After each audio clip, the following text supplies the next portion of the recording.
Assalamu alaikum. So my question is about tawakkul. As I understood, in tawakkul, sometimes the efforts, human efforts are involved, and sometimes not. Would you please explain in this context? What you understand, kindly explain it further.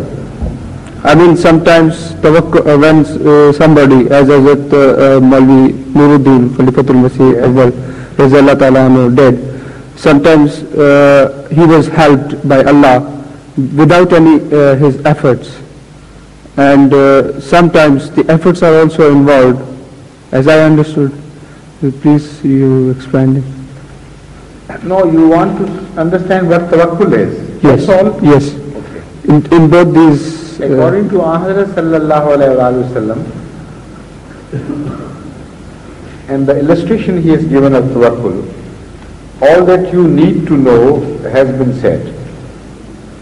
Ahmad sallallahu alayhi wa sallam said that tawakkul is not this, that you leave the camel alone to go his way as he pleases, and then trust Allah that the camel would not be lost.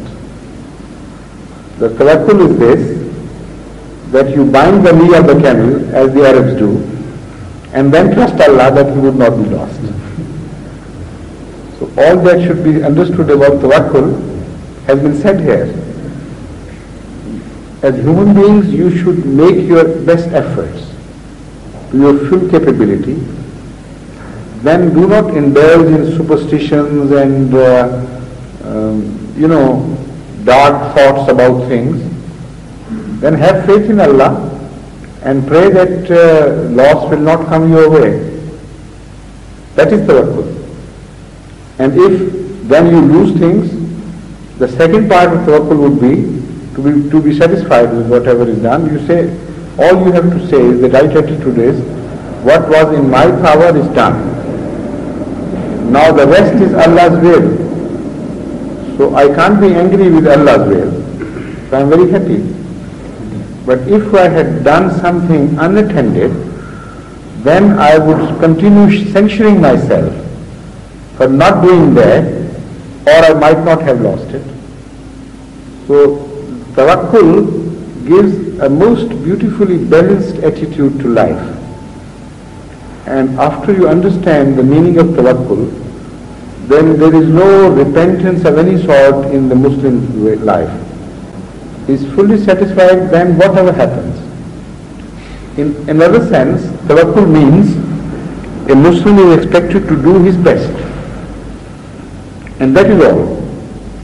And after that, he is not to fight and quarrel with the happenings.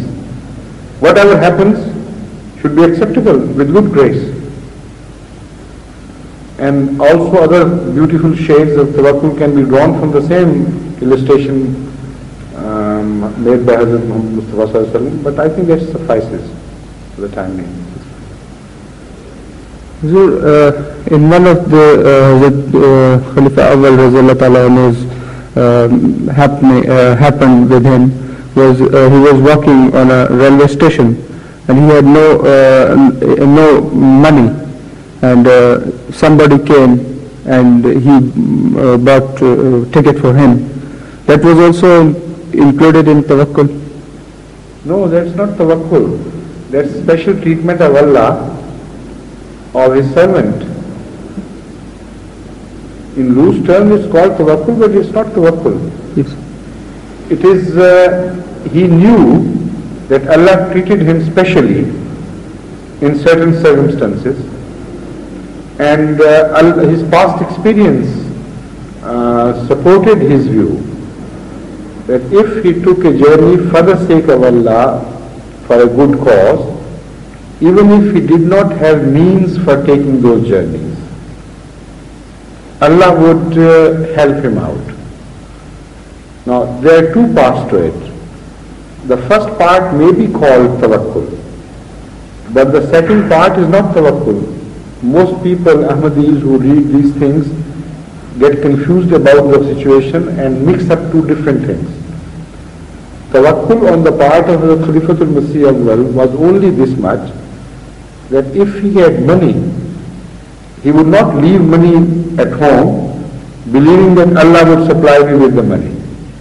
Even if he had a penny available, he would take that penny along with him. So he put in all that he had. And now the second part is, such a man could be helped extraordinarily or could not be helped. But his tawakkul is complete here, either way. So with Hazrat Khalifatul Masih Awwal, the second treatment of Allah was not a part of tawakkul, but it was a different treatment particularly meted out to him because of his goodness and because of his special relationship to Allah. And there he knew that whenever I made tawakkul, that is the first part, the lacking part was always supplied by Allah, while in ordinary course it is not a must. Sometimes Allah does, sometimes Allah does not help out of the ordinary. And tawakkul only means that whatever happens you should accept with good grace. Now you understand? Yes, please. Zafar Sahib, what's your name? Mahmood Ahmed Sahib. Mahmood Ahmed? Yeah, you are Zafar, yes, right. Yes. So did you raise your hand first or did he did? Okay. Assalamu alaikum. I think my friend, which he is referring about the Khalifa Awwal, the incident happened because the Hazrat promised Musa from Delhi sent a telegram for him to come to Delhi. I understand. And then he asked the right from the start, that is very interesting, very charming. Yeah. So this is why I explained in the very first instance that when Hazrat Khalifatul Masih Awwal did something for the sake of Allah, for a good cause, whatever he had available, he adopted that, he had it, took it along. But whatever he did not have, he could not have produced. Yeah, but I was referring to one particular thing because I happened to read that he asked some translator what is the meaning of the telegram, and the telegram was come immediately. So he asked the word to be translated literally. So somebody said bila ta'amul. So I have been told by the Hafiz Shah Jahanpuri Razallahu Ta'ala anhu that from that moment when he heard bila ta'amul, he stood and walked to the station. So it was the command from only that, he did not even go in the other direction where his shoes lay. Yes, that's right, sir. So he walked straight out. Yeah. So bila ta'amul, according to his explanation, was this, that if I went to the other direction, even to collect my shoes, that would be some ta'amul. That was an explanation of his sense of obedience, not tawakkul. That's what I was trying to point out, that it had nothing to do with tawakkul, it was a commandment. Yeah. That's right.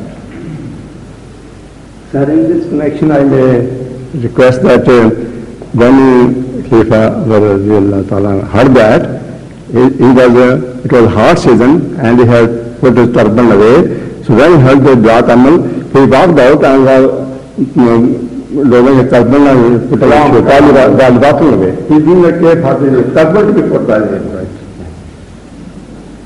Yes, Zafar Sahib now, please.